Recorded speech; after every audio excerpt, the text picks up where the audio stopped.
Τι ώρα θα βρεθούμε? Ωραία. Στη βιτρίνα με το Αστέρι, πάρτε τρομάκι τηλέφωνο και πάρτε το Ηρακλή. Έγινε, άντε bye.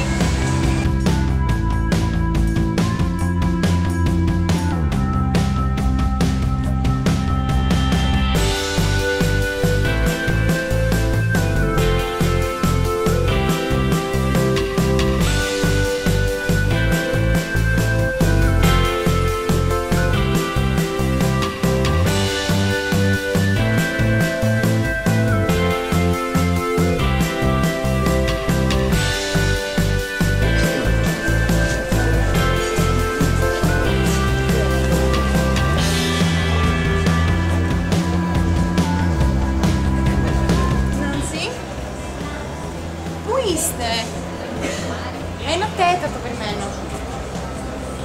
Στη βιτρίνα με το Αστέρι είμαι. Δεν είσαι ούτε δεξιά, ούτε αριστερά.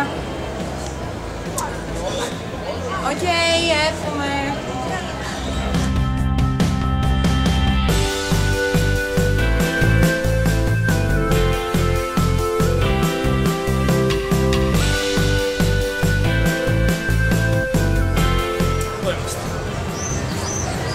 Πάρουμε την Νάνση.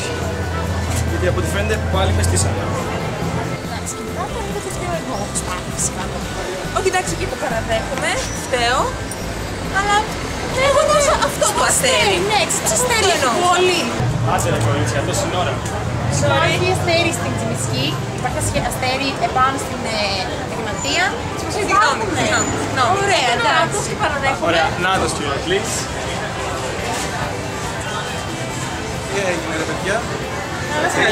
Περιμένουμε μισή ώρα. Εσύ, ναι. Στο Αστέρι ήμουνα. Ποιο Αστέρι απ' όλα? Εγώ είμαι στο Αστέρι στην Μαραδί. Τι σκέφτεται εδώ? Ποιο λάβει πιο πολύ. Μου είπα ένα Αστέρι, σε Αστέρι πήγα. Εγώ όμως στην ώρα, ξέρω και εσάς. Τέλος πάντων, οκ, πάμε τώρα. Ναι.